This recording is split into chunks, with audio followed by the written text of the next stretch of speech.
everybody's here tonight for a reason. I don't need to get up here and tell you guys about medical marijuana or medical cannabis because you already know. That's why we're here. We're having this conversation because we know the way we are operating as a society is wrong. We are growing cancer every day. There's 1,800 Americans that die every day from cancer. That means we have a 9/11 every other day, and the terrorist is cancer. And the supporters are the federal government and the FDA that lock away the cures and harass patients. Last year when Cashy was diagnosed with cancer, 4 days later I was sitting in the courthouse with the drug task force, and they told me they were going to kick down my front door the first chance they got. 2 months later they raided my caregiver and they took all of our plants. They took everything. I was left with Cashy in his hospital bed, starving to death, vomiting every day, and I had nowhere to get this medicine. I had nowhere to make the oil. I had to hit the streets. I had to find that oil. When you watch the story and you'll see that Cashy starved for 40 days, it wasn't because I stood there and just watched him suffer for 40 days having oil to give him. It's because I didn't have oil to give him. The family and I have put down over 4,000 miles in the last 60 days driving from state to state trying to find the best oil available to try and fight this cancer. Unfortunately, I wasn't able to get enough.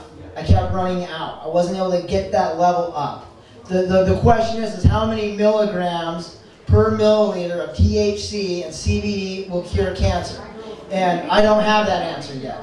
And the people that could have that answer, they're not allowed to come up with that answer because the feds won't let them.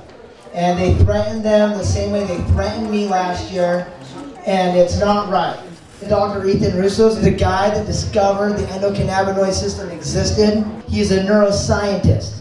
He is one of the most amazing doctors out there. He works for GW Pharmaceuticals. They're a patent owner of Sativex. He lives in Europe. He should be in America.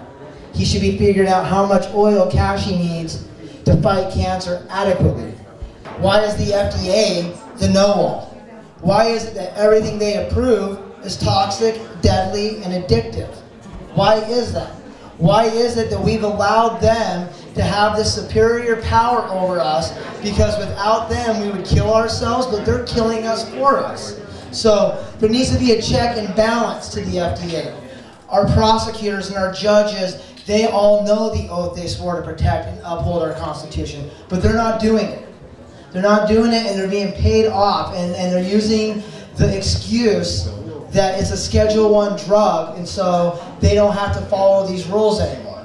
And that's inexcusable, and that's why we're all here, though. We need to nullify these trials. We can all, as a people, nullify these trials. No one has to go to jail. But we have to know our rights. It doesn't say under the 4th Amendment that we have the right to illegal search and seizure unless you're growing cannabis, then they can kick your door down. But as long as we schedule it as a Schedule I drug, and meth and coke are Schedule II drugs, that means I would get in more trouble selling marijuana than you would selling coke or meth. We are killing ourselves, and we're doing a really good job at it. And if we can't cure cancer at the end of the day, then we need to stop growing cancer. We need to stop consuming the stuff that is proven to grow cancer. We need to quit supporting the industries that pollute our waters and destroy our environment. We have to say no. We need to bring back industry back to America. Let's grow hemp, because if we grew hemp, we wouldn't have to have all this other stuff out there that's causing cancer. So we can fight cancer all day long, every day, with the legalization of cannabis and hemp.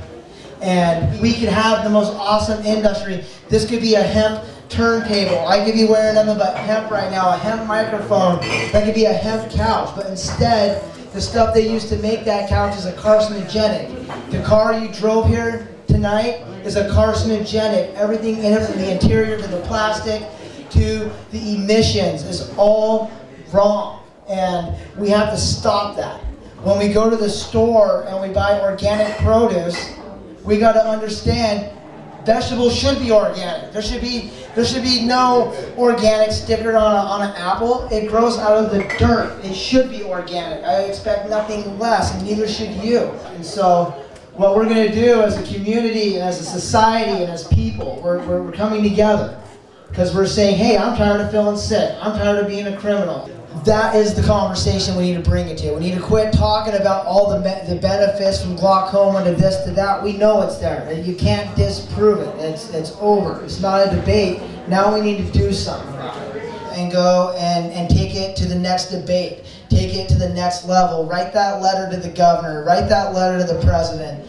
Join any collective you see protesting someone that's getting arrested. And cannabis will be legal because we all say it will be legal. And we, the people, are making that demand for the change that we all deserve.